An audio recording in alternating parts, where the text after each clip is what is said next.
Assalamualaikum warahmatullahi wabarakatuh dan selamat sejahtera kepada pelajar-pelajar tingkatan 5. Okey, hari ini cikgu nak sambung untuk kita lihat cara menjawab latihan haba penyesaran. Okey, soalan-soalan contoh yang melibatkan latihan haba penyesaran. Okey. Jadi, cikgu hari ini tak gunakan buku kerja tapi cikgu gunakan modul Alkimia Cikgu Adura Azlin. Okey. Supaya nanti latihan dalam buku kerja muka surat 164 dan 165 tu kamu boleh jadikan dia sebagai latihan. Jadi cikgu bagi contoh soalan, cara menjawab, okey, melibatkan pengiraan haba penyesaran ni dalam modul Alkimia ni. Okey, so sekarang kita mula. Okey, kita mula melihat soalan yang pertama. Okey, ada dua soalan saja di sini. Okey, yang pertama kita lihat ni soalan yang biasa, soalan yang direct saja, di mana soalan ni dia minta kita cari haba tindak balas, nak suruh kira haba tindak balas delta H-nya. Okey, jadi ini mudah saja, okey, senang saja sebenarnya, tak susah pun. Okey, kita lihat apa maklumat yang diberikan dalam soalan.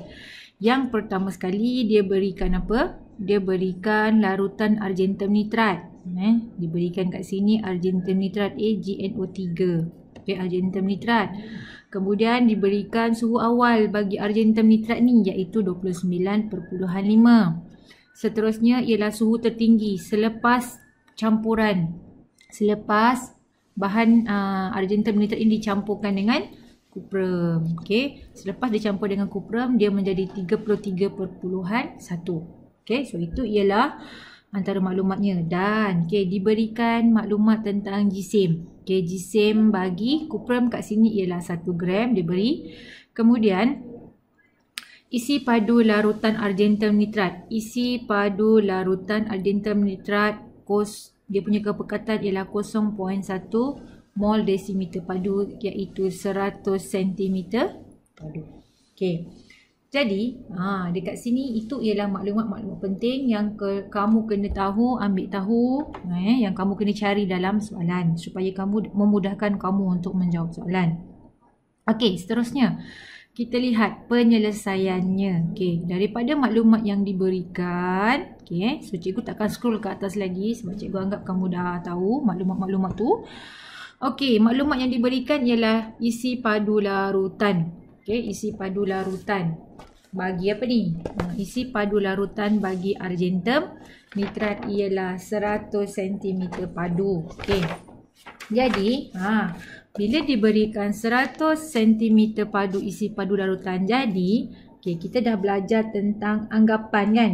Okey, kita dah belajar tentang anggapan jisim larutan ini dia sama dengan air. Sama dengan air. Okey, sama dengan ketumpatan air. Jadi, bila 100 cm padu, okey, dia punya volume dia bagi volume 100 cm padu, dia sama dengan 100 gram. Okey, walaupun dia ialah larutan argentum nitrat, tapi hari tu kita dah belajar di mana kita kena anggap dia sama macam jisim air. Dia sama macam jisim air. Jadi kalau kita ada air 100 cm padu, maka jisim air tu ialah 100 gram. Jadi kat sini kita ada 100 cm padu argentum nitrat.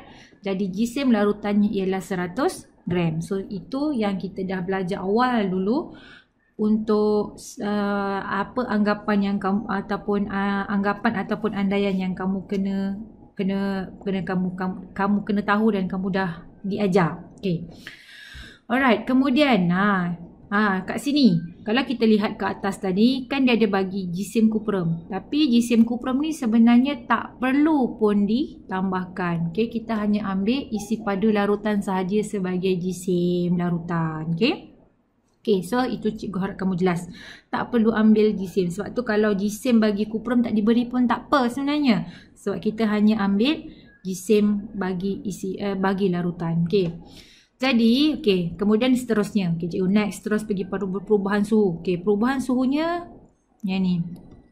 33.1 ialah suhu akhir, suhu awalnya ialah 29.5.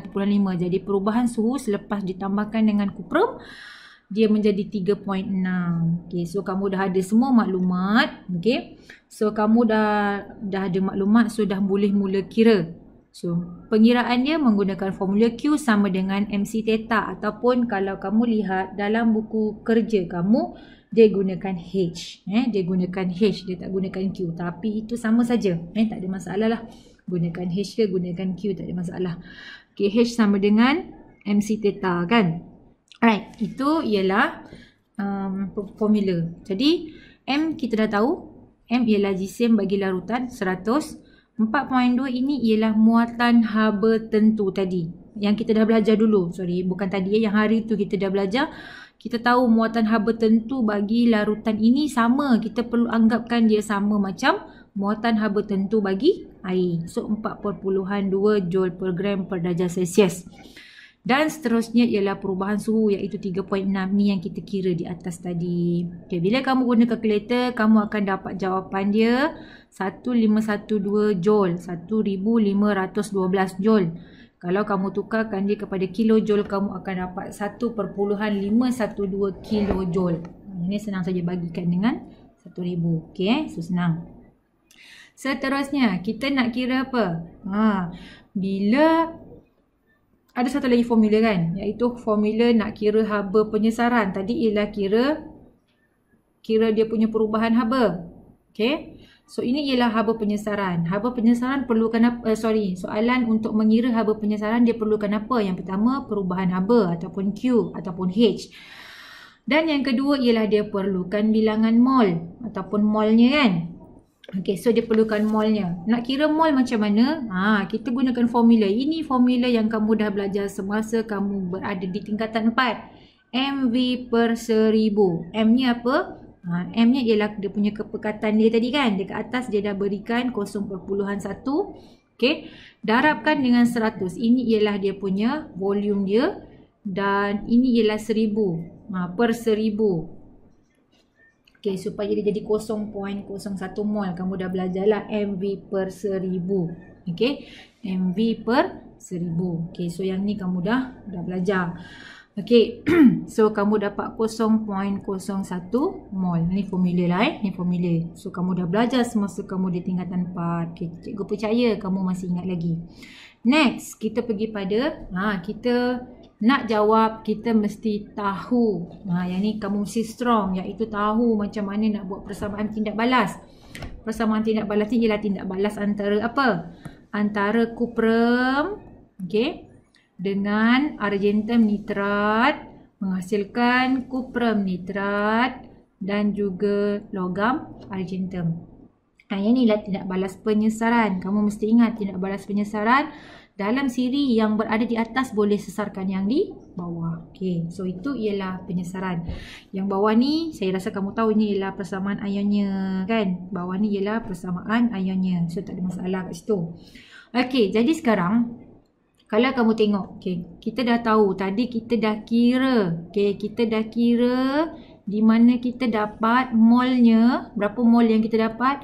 Molnya ialah 0.01 mol argentum nitrat tadi kan, ataupun kat sini dia letak, dia spesifikkan daripada ion argentum.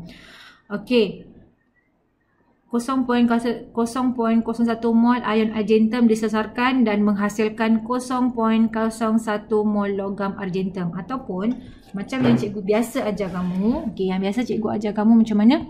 Cikgu biasa ajar kamu, cikgu akan suruh kamu daripada persamaan memang sama juga, saya suruh ajar daripada persamaan. Okey, daripada persamaan kita akan buat apa dia? Kita akan buat ratio. Ingat lagi tak ratio? Ratio dalam persamaan. Okey, ratio dalam persamaan macam mana? Kita tengok daripada persamaan yang kita dah buat. Okey, persamaan yang kita dah buat ni, kita dah seimbangkan dia. Kita dah buat dan kita dah seimbangkan dia. Kita akan selalu kata macam mana? Cikgu selalu ajar macam mana? Cikgu selalu ajar 2 mol. Kenapa 2 mol? Sebab dalam persamaan ni nampak 2 mol AgNO3. Okay. Kemudian dia akan rasiokan jadi berapa? Okay, 2 mol AgNO3 dia menghasilkan apa? Dia menghasilkan berapa mol? 2 mol argentum kan. Ni daripada persamaan. Okey. Jadi daripada pengiraan kan kita dapat 0 perpuluhan berapa tadi? 0 perpuluhan berapa? 0.01. So kita dapat ialah 0.01 mol. Dia sama juga dengan AgNO3. Okey. Jadi dia sama juga. Molnya ialah 0.01 mol argentum. Nampak So ini yang biasa cikgu tunjukkan lah yang cikgu tunjukkan, kita gunakan ratio selalunya kan. Okey, so senanglah. Maksudnya kenapa dia sama? Kerana dalam persamaan ni kalau kamu tengok dia 2, dia pun 2. So 2 mol argentum nitrat hasilkan 2 mol logam argentum. Jadi bila ratio bagi argentum mol bagi argentum nitrat ialah 0.01, jadi oleh kerana dia sama juga 2, so dia pun 0.01. Saya rasa ni kamu faham. Okey, saya rasa kamu faham, tak ada masalah. Okey, daripada persamaan kamu boleh dapat. Okey, so dah selesai. Saya rasa kamu faham apa yang cikgu cakap ni daripada persamaan, apa maksud dia. Tapi nak buat benda ni betul, kena pastikan bahawa bila kamu buat persamaan ni, dia punya dia mesti seimbang. Okay, dia mesti seimbang. Stoikiometrinya mesti betul. Baru kamu akan dapat mol yang betul. Okay, kalau dekat atas ni salah, nanti kat bawah ni pun kamu akan salah. Okay, so saya harap kamu faham. Okay, faham Right, boleh tak ni cikgu harap, cikgu nak laju je sebab cikgu ada lagi satu soalan nak ajak. Okay, jadi dah dapat dia punya apa? Dia punya molnya. Okay, kita dah dapat dia punya bilangan molnya. Jadi sekarang oleh kerana bilangan mol kita dapat, so kita terus gunakan formula haba penyelesaian delta H sama dengan perubahan haba per mol. Okay, so perubahan haba kita dah kira tadi di sebelah ni. Ni kita dah kira 1.512 kilojoule. So kita letak kat sini 1.512 kilojoule. Bahagikan dengan molnya. Mol kita dah dapat kat sini. So 0.01.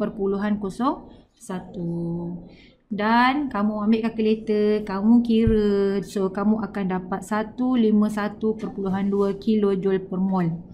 Dekat sini dia letak tanda negatif. Kenapa tanda negatif? Sebab dia punya suhunya meningkat. Okay, bila suhu meningkat exothermic. So tandanya ialah negatif. So ini ialah dia punya jawapan akhir dia. Jadi therefore kat sini nampak kan ni. Jadi delta H sama dengan negatif 151.2 kilojoule per mol. So itu jawapan akhirnya. Diharap kamu dapat tulis. Okay, dan seterusnya biasanya dia akan suruh kamu lukiskan gambar rajah tenaga dia. Profil tenaga dia lah nak cakap. Gambar rajah tenaga dia kamu kena lukiskan. Okay, gambar rajah aras tenaganya dia suruh kamu lukiskan. Jadi kamu dah tahu, so bila negatif kat sini menunjukkan bahawa dia punya tenaga dia mula-mula tinggi, kemudian dia menjadi semakin rendah. Okey, cuma dekat sini ada pembetulan sikit. Okey, betul, tak ada masalah. Okey, so betul lah ni. Okey, cuprum dan kat sini hasilnya ialah argentum. Okey, so senang. So saya rasa tak ada masalah kat sini sebab ini soalan direct saja. Okey, soalan direct saja. Okey, so tak ada masalah. Okey, seterusnya soalan yang kedua. Soalan kedua ni dia trik sikit. Okey, dia tak suruh kamu cari apa? Perubahan haba, tapi dia suruh kamu cari apa? Dia suruh kamu cari suhu dia. Okey, suhu tertinggi ataupun suhu selepas tindak balas dia lah. Selepas berlaku tindak balas dia suruh kamu, dia suruh kamu cari suhu apa? Soalan dia tengok. Dia suruh kamu cari suhu tertinggi yang tercapai dalam eksperimen ini. Okay, ataupun suhu akhir dia lah. Suhu akhir sebelum eksperimen, selepas eksperimen. Sama lah macam tadi. Okay, suhu dia bagi kamu suhu awal. Kemudian dia suruh cari suhu akhir. Okay, jadi soalan dia kadang-kadang tak mesti direct macam tadi. Yang tadi soalan tadi direct senang. Kamu boleh ikut step by step. Tapi, okay, ada setengah soalan dia suruh kamu cari suhu. Ataupun Okay, ada setengah soalan. Okay, kalau kamu tengok dalam buku kerja kamu, muka surat 164, dia suruh cari apa? Dia suruh cari kamu apa? Dia suruh cari dia suruh kamu cari Q-nya. Dia suruh kamu cari Q ataupun dia suruh kamu cari H. Dia suruh kamu cari haba yang dibebaskan. Okey, ataupun dia suruh cari apa? Haba dia lah, haba yang dibebaskan dia. Okey, macam ni kan. Kat atas ni soalan direct saja. Tapi dekat bawah tak. Tak. Yang kat bawah tu disuruh kamu cari suhu awal, suhu akhir dia. Okey, disuruh cari suhu akhirnya. Okey. Ada dalam soalan dia suruh cari ni. Okey, macam tadi dalam soalan ni bawah dia suruh kamu cari suhu yang ni. Okey, dia suruh kamu cari suhu akhirnya. Ada soalan juga dia suruh kamu cari perubahan habanya. So kamu kena tengok soalan betul-betul. Okey, ataupun ada setengah soalan dia suruh cari isi padu. So macam-macam soalan dia boleh keluar, tak mesti direct macam ni. Okey. So itulah dia penyelesaian masalah. So bukan soalan direct saja. So saya harap kamu strong daripada segi knowledge kamu yang dulu-dulu. Okey. Cikgu terus bagi pada soalan 2. Okey, pergi soalan 2. Soalan 2 dia minta apa? Okey, ni tindak balas antara apa dengan apa. Okey, yang pertama ini ialah tindak balas antara serbuk magnesium dengan larutan ferrum 2 sulfat 0.25 mol per desimeter padu. Suhunya masa ni ialah 29. So nampak tak ada formula pula apa yang diberi? Yang pertama tindak balas antara magnesium dengan ferrum 2 sulfat. Volume bagi ferrum 2 sulfat, tengok sini. Volume bagi ferrum 2 sulfat ialah 50 cm padu. Gelap sangat. Okey, volume dia ialah 50 cm padu. Okey. Kemudian dia punya kepekatan dia 0.25 mol desimeter padu. Suhu awalnya ialah 29 darjah Celsius. Okey. Jadi kat sini dalam soalan juga diberikan apa? Kalau kamu lihat kat situ. Dalam soalan dia berikan delta H-nya. Jadi soalan tak suruh cari delta H kan? Dia tak suruh cari delta H. Tapi apa yang dia suruh cari? Yang dia suruh cari ialah suhu tertinggi ataupun suhu akhir eksperimen. Selepas magnesium campur dalam ferrum, berapa suhu akhirnya? Okey, suhu awal 29, jadi suhu akhirnya berapa? Okey, so soalan dia tak direct macam tadi kan? Yang tadi senang, kamu ikut step je kamu dapat jawapan. Soalan minta cari delta H. Tapi yang ini tak. Okey, jadi kita lihat sama-sama macam mana nak selesaikan masalah. Okey, so daripada soalan dia dah berikan. Okey, dia berikan haba dia, delta H-nya. Okey, alamak. Okey, dia dah berikan kamu delta H-nya iaitu 80.6 kJ. Sama pula dengan tu Okey, dengan highlightnya warna kuning juga. Okey, 80.6 kJ dia bagi dalam soalan.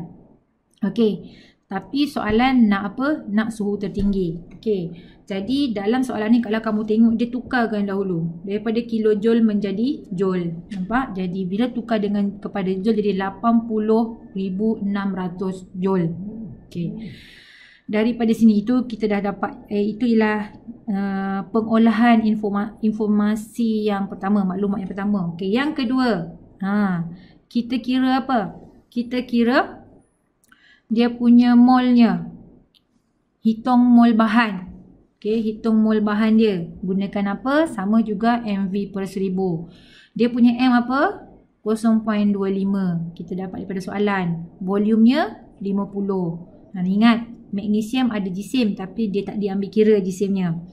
Perkan dengan 1000. So, kamu akan dapat 0.0125 mol. Okey, so saya rasa jelas. Okey, yang ini pula. Yang ini kamu boleh buat ratio macam yang cikgu cakap tadi. Okey, so tengok daripada persamaan. So persamaan ni dah diseimbangkan Persamaan dah diseimbangkan. Okey, jadi kamu boleh buat macam tadi daripada persamaan kan. 0.0125 yang ni buat juga. Okey, 1 mol Fe 2 plus. Okay. Kan? Nampak tu. Atas tu tengok daripada soalan. Fe 2 plus dia sama juga dengan 1 mol Fe. Jadi bila 0.0125 mol Fe 2 plus dia sama juga dengan 0.0125 mol Fe. Boleh buat macam tu. Kita buat ratio dia pun boleh. Okay. So dah jelas kat situ. Okay, dah jelas. Cikgu pergi lagi. Okay. Jadi sekarang okay, kita nak cari suhu akhir kan. Suhu akhir. Jadi sekarang bila kita nak cari suhu akhir, kita kena gunakan balik formula Q sama dengan MC theta ni. Okay, kita nak gunakan Q sama dengan MC theta. Apa yang kita dah ada? Kita dah ada GSIM, betul tak? Okay, kita dah ada GSIM kat sini. Alright, cikgu padamkan semula. Apa yang kita dah ada kat sini ialah daripada maklumat yang diberi, kita dah ada GSIM. Okay, kita dah ada GSIM. Ni dia. Alahai, tak nampak juga. Cikgu guna kuning lah, sebab kuning boleh nampak. Kita dah ada GSIM. Kan? M. 50 gram tadi kan? 50 ml, 50 cm padu sama dengan 50 gram. Kita dah ada apa? Kita dah ada C. Kita dah ada C. Tak nampak lah pula. Okay. Kita dah ada C. C apa? 4.2. Ni. Ini ialah GSIM dia. Kemudian C-nya ialah 4.2. Apa yang kita tak ada? Yang kita tak ada ialah perubahan suhunya. Ni yang kita tak ada.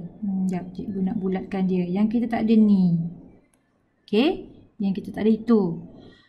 Dan apa yang kita tak ada juga? Yang kita tak ada ialah Q. Kan? Q. Okay. Itu yang kita tak ada. Right. So kita nak cari itu. Okay. So kita nak cari itu. Alright. Jadi macam mana kita nak cari?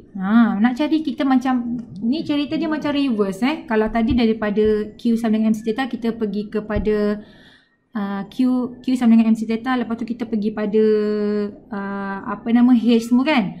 Tapi ini dia terbalik. Dia terbalik. Kita gunakan yang H dahulu. Kita gunakan delta H dahulu. Sorry dia banyak sangat formula kat sini. So kita gunakan delta H kat sini kan. Kita gunakan formula apa? Formula delta H untuk cari apa? Delta H untuk cari untuk cari apa ni? Kita nak cari Q dia lah kan. Kita nak cari Q dia. Okay. So formula asal dia apa? Okay, kalau kamu lupa, cikgu nak ingatkan balik. Okay, formulanya ialah kat sini, cikgu ringkaskan delta H. Okay.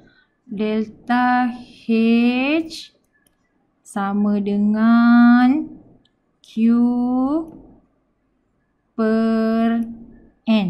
Okay, cuma dalam buku kerja kita, Q ni dia guna H. N ni dia guna X kan. Dalam buku kerja kita dia guna X. N sama dengan X kan. Tapi kat sini sama saja. Okay. So delta H sama dengan Q per N. Okay. Kamu mungkin tak nampak sangat kan kat sini, nampak dalam bentuk tulisan. Sebenarnya sama je. Dia semua sama dengan yang kat atas ni. Cuma cikgu ringkaskan. Okay. So dalam soalan ini. Kita dah ada N. Kan? Kita dah ada N. Okay, cikgu harap kamu faham. Macam dia sebab dia macam reverse Dia tak macam yang tadi dia ikut flow je. Yang ini dia reverse. Okay, kita gunakan delta H ni dulu. Kita gunakan delta H ni dulu. Baru kita gunakan Q sama dengan MC theta. Yang awal tadi kita guna Q sama dengan MC theta dulu. Okay, so dalam soalan, apa yang kita dah kira. Okay, dalam soalan, dia dah bagi dah. Dia dah bagi apa? Dia dah bagi delta H ni. Okay, delta H dia dah beri. Kemudian tadi dekat bawah, kita dah kira N. Kita dah kira N dekat bawah tadi. So cikgu tak payah tunjuk balik Kita dah kira N kat bawah. Jadi kita nak cari Q. Sekarang tugas kita ialah kita nak cari Q ni. So kita kena olah kan. Persamaan ni kita kena olahkan jadi apa? Dia jadi Q sama dengan delta H. Alamak, salah pula. Tulis delta. Okay. Q sama dengan delta H darabkan dengan N. Ni yang ni lah. Okay, yang ni kan. Sama macam cikgu buat tadi. So, kat sini sepatutnya kat depan dia ada Q kat sini kan. Q nya tak nampak dekat atas. Okay. So, kita dah ada apa? Kita dah ada delta H. Yang daripada sini tadi. Daripada mana? Ni. Kita dah tukar. Kita dah convert dia. Bawa pergi sini. Kemudian bilangan molnya ialah 0.0125. Ini pun kita dah kira dekat sini tadi. So, kita letakkan. So, kita dapat Q daripada persamaan tadi. Daripada soalan pengiraan. Okay, dah dapat. Okay, so jelas? So, jelas kat situ. Dia macam reverse Okay, jadi sekarang tibalah masanya. Kita gunakan apa? Kita gunakan Q sama dengan MC theta. Okay, Q sama dengan MC theta. Okay, tapi dalam soalan ni pun, dia tak boleh terus guna direct. Kita kena buat apa? Kita kena olah dahulu. Kita kena olah di mana jadikan theta sebagai perkara rumusnya. Ni kamu biasa belajar masa kamu sekolah. Masa kamu lower form kan kamu belajar. Theta sama dengan apa? Nak jadikan perkara rumus M dengan C kena turun bawah. Jadi Q per MC. Kan? Betul? Theta ni ialah perubahan suhu dia kan? Perubahan suhu dia sama dengan ni. Yang ini bawa turun bawah. So Q theta sama dengan Q per MC. Ataupun kalau sangat nak nampak, buatlah theta sama dengan Q per MC. Macam tu. Okay?